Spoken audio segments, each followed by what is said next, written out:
Halo Bapak Ibu, saudara-saudari sekalian, lovers and haters, salam cerdas Indonesiaku. Jumpa lagi kita pada kesempatan kali ini, kesempatan terakhir di tahun 2021. Oke? Bagi Anda yang belum subscribe channel saya, silakan subscribe channel saya, tekan loncengnya agar Anda dapat notifikasi setiap kali saya mengupload video-video saya. Oke, pada kesempatan kali ini saya akan membahas 4 sekte. Ya, 4 sekte money game Ponzi terbaik tahun 2021. 2022 kan belum ya. Mulai besok kita baru masuk 2022. Oleh karena itu, izinkan saya juga mengucapkan selamat menyambut tahun baru 2022. Supaya Anda tambah cerdas lagi di tahun 2022. Oke, saya mulai dari yang nomor 4. Ada 4 yang terbaik. Saya mulai dari nomor 4. Kenapa saya sebut sekte? Begini, money game ini, percaya atau tidak, yang 4 ini ya, sudah dianggap sebagai agama gitu. Yang harus dibela. Meskipun jelas-jelas mereka tertipu gitu ya. Makanya saya sebut sekte ya. Jadi berhala gitu ya. Agamanya aja kalah gitu sama 4 sekte ini. Tapi sebelum saya masuk ke 4 sekte ini, saya masuk ke 2 yang sebenarnya secara digondolnya uang itu juga besar gitu ya. Tapi saya tidak masukkan sebagai 4 sekte terbaik. Kenapa? Yang 2 ini begitu scam, langsung semuanya kompak bilang, iya kami ditipu. Langsung gerak cepat mereka lapor ke polisi. Apa itu? Santen Capital dan Mark AI. Ini secara uang besar karena kakap semuanya ya. Dibanding yang 4 ini yang sebentar akan saya masuk. Itu menurut saya bukan sekte. Karena mereka tahu bahwa mereka itu dibohongi, ditipu, dan mereka langsung lapor. Enggak ada yang sampai sekarang korbannya Santen Capital atau Mark AI bilang, sabar, mereka lagi maintenance, sabar, sebentar lagi servernya akan kembali. Itu nggak ada. Semuanya kompak, kami kena tipu. Oke? Maka saya tidak nobatkan dia jadi sekte. Nah, sekte yang keempat, nomor bontot. Apa? Yagol. Yagol ini saya anggap sekte. Kenapa? Walaupun jelas mereka ditipu, tapi mereka sebagian ya, tidak semua. Masing percaya bahwa nanti Januari akan hidup lagi Yagol. Karena Yagol kan waktu scam itu alasannya karyawannya banyak yang kena COVID gitu ya. Maka waduh, segala macam lah. Anda lihatlah bahasan saya mengenai Yagol gitu ya. Nah, masih ada yang percaya. Bahkan di video itu ada salah satu pas salah 2 atau salah 3 masih membuli saya. Awas Bapak ya, saya akan kembali ke sini, maksudnya ke konten saya itu, kalau Januari Yagol hidup. Kan blow on itu. Itu asli bebek dungu ya. Asli ini bebek dungu. Udah jelas ditipu, masa masing berani bilang tunggu ya nanti Januari kalau Yagol hidup lagi. Artinya masing dinanti itu Yagol. Walaupun nggak terlalu banyak sih. Sebagian besar sudah sadar bahwa mereka kena tipu. Oleh karena itu saya taruh Yagol di nomor 4. Kenapa? Masih ada yang mengharapkannya. Diagung-agungkannya. Ya jadi berhalanya, jadi agamanya. Masih diharapkan. Itu Yagol. Oke? Nomor 3 apa? Nomor 3. Nomor 3 ya. Vito. Nah, Vito ini money game juga ya, karena sudah dinyatakan ilegal juga ya sama SWI. Masih saja orang percaya waktu itu Februari aturan mau launching. Oh enggak, kata Pak Salim Jatimama, yang bilang itu salah. Kita akan launching 17 Agustus. Padahal sebelumnya sudah dinyatakan ilegal oleh SWI. Tapi orang masih percaya. Nah, ini makanya saya sebut sekte ya. Kemudian launching lah tanggal 17 Agustus. Tapi nggak berapa lama langsung maintenance. Minta sampai tanggal 1 Desember kan. Sampai 1 Desember juga tidak on ya. Dan mereka percaya dengan segala bualan gitu ya, cerita PHP bahwa mereka akan dipinang oleh MNC. Astaga, siapa sih Vito ini sampai MNC mau meminang Vito? Astaga, mohon maaf ya, Vito itu tidak ada setai upilnya MNC. Jadi jangan pede dah ya bilang Vito mau diakuisisi atau dilirik.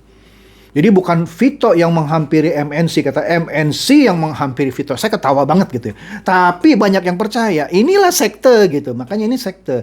Sudah ketipu tapi masih percaya sama iming-iming dan segala macam. Tapi kemudian terbongkar bahwa mereka ditipu katanya sama Pak Salim Jatimama. Makanya di dalamnya ada perseteruan kan antara Pak Salim Jatimama dengan Pak Elias ya. Ya kemudian mereka mau mengadukan nih Pak Salim Jatimama, tapi masih kurang dokumen-dokumennya ya kan. Saya sudah bahas juga kan, mereka sudah coba melaporkan ke Polda gitu ya. Nah tetapi mereka masih menaruh harapan karena ada Pak Elias nih ya, yang akan tetap menghidupkan Vito sambil menuntut Pak Salim Jatimama. Aneh sih, aneh. Pak Salim Jatimama tercatat sebagai adik dari Pak Syahrul Mama, bekas Wakabareskrim. Menarik ya. Malah dulu Pak Syahrul Mama dicantumkan pernah sebagai CEO katanya. Jadi menggadang-gadang seorang jenderal kepolisian sebagai pemilik Vito. Inilah sekte ya. Dan sampai sekarang masih ada yang percaya. Ya cuma lumayan banyak yang masih mengharap Vito akan hidup lagi. Makanya ini saya sebut sekte yang nomor 3. Sekte nomor 2, JAA Lifestyle. JAA Lifestyle. Ini gila juga kalau Vito tadi ada MLM-nya, ya di dalamnya ada produk detox gitu ya, diet ya untuk slimming, ditambah dengan menonton iklan. Sebulan bisa dapat 9 juta hanya dengan modal berapa itu? 150 ribu apa 300 saya lupa lah ya. Nah, kalau JA Lifestyle ya kurang lebih sama, nanti ada KYC-nya, Anda harus upload data-data pribadi Anda, bayar lagi berapa. Sama, di Vito itu nonton iklan juga bisa menghasilkan 9 juta per bulan, di atas UMR itu. JA Lifestyle juga sama, ya. Menonton iklan juga, akhirnya bekerja sama dengan IHA, katanya. IHA, sampai sekarang tidak pernah menghasilkan uang, tetapi masih ditunggu. Ya, walaupun sudah uang keluar, uang sudah hilang, tetap percaya bahwa JAA Lifestyle akan hidup. Nah, inilah sekte nomor 2. Anda masuk ke grupnya JAA Lifestyle, mencoba meyakini mereka bahwa JAA Lifestyle itu adalah penipuan, mereka nggak percaya. Mereka tetap membanggakan JAA Lifestyle sebagai suatu kendaraan yang akan merubah nasib mereka menjadi miliarder, kira-kira gitu. Sama seperti Vito pun gitu dulu. Yang lucu ya, yang nomor 4 tadi ya, Gol. Itu sekte judi bola. Menang kalah dibayar, menang kalah dibayar. Saya sudah bilang ini money game, nggak percaya. Mana ada sih judi menang kalah dibayar gitu ya. Nah, yang sekte nomor 3 tadi, yang Vito, dan nomor 2 ini sektenya nonton iklan. Kalau tadi yang 4 sendirian dia, sekte judi bola. Vito dan JAA Lifestyle sekte nonton iklan. Tetap nggak ada bisa menghasilkan uang. Saya bingung itu orang-orang kok bisa jadi bebek-bebek dungu ya. Di mana di dunia orang nonton iklan bisa dapat duit banyak? Nggak ngerti saya jalan pikiran. Begini ya. Saya nggak usah berlama-lama mengenai apa itu dunia periklanan. Ya, bisnis saya banyak menggunakan media iklan untuk mendapatkan konsumen atau customer.